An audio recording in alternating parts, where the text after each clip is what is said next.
इयत्ता 10वी सराव संच 3.2 क्वेश्चन 7. एका अंकगणिती श्रेणीचे 11वे पद 16 आणि 21वे पद 29 आहे, तर त्या श्रेणीचे 41वे पद काढा. उकल. दिलेल्या अंकगणिती श्रेणीचे 11th पद T11 = 16 व T21 = 29 आहे.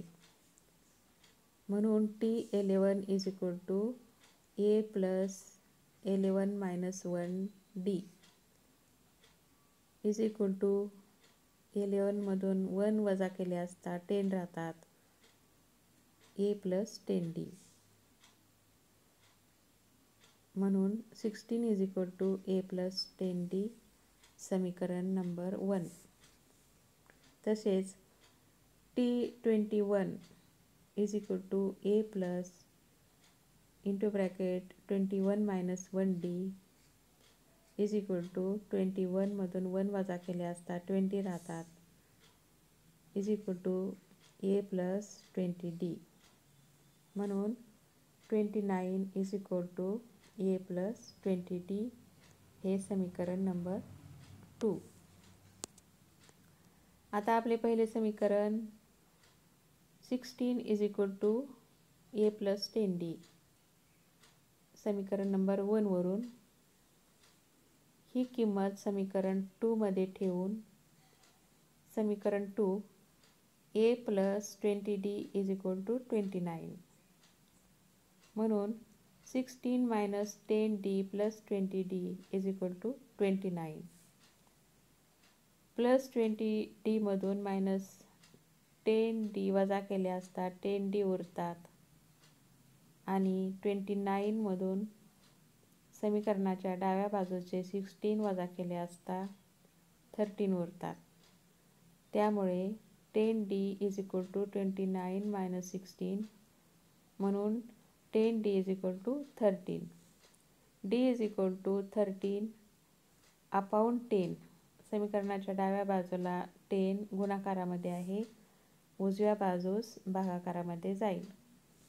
म्हणून d = 13/10 ही किंमत समीकरण 1 मध्ये ठेवू.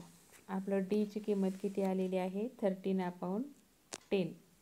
ही किंमत समीकरण 1 मध्ये ठेवून आपलं समीकरण पहिलं काय आहे? a + 10d = 16. म्हणून a + 10 d ची किंमत 13/10.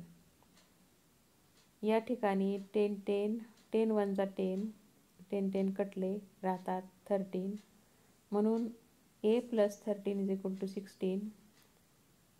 a = 16 - 13. या ठिकाणी समीकरणाच्या डाव्या बाजूला 13 प्लसमध्ये आहे, उजव्या बाजूस मायनसमध्ये होईल. म्हणून a = 3. आपल्याला a ची किंमत या ठिकाणी 3 आलेली आहे.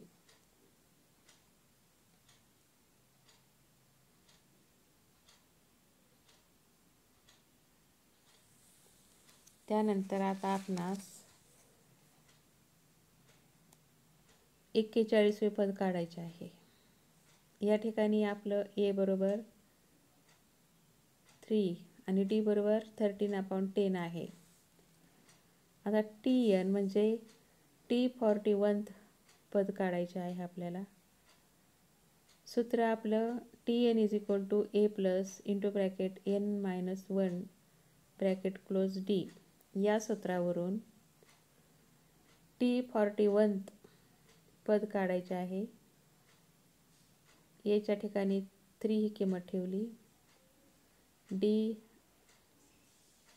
13/10 आहे, त्यामुळे 3 + 41 पद काढायचे आहे. म्हणून (41 -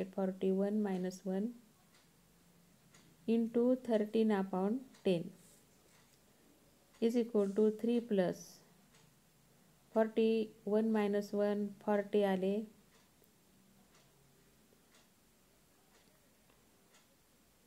या ठिकाणी 10 वन जा 10, 10 फोर जा 40 आले. 13 आणि 4 यांचा गुणाकार केला असता 52 येतो. म्हणून 3 + 52 या दोन्हींची बेरीज केली असता 55 येते. म्हणून या श्रेणीचे 41th पद हे 55 आहे. T41 = 55.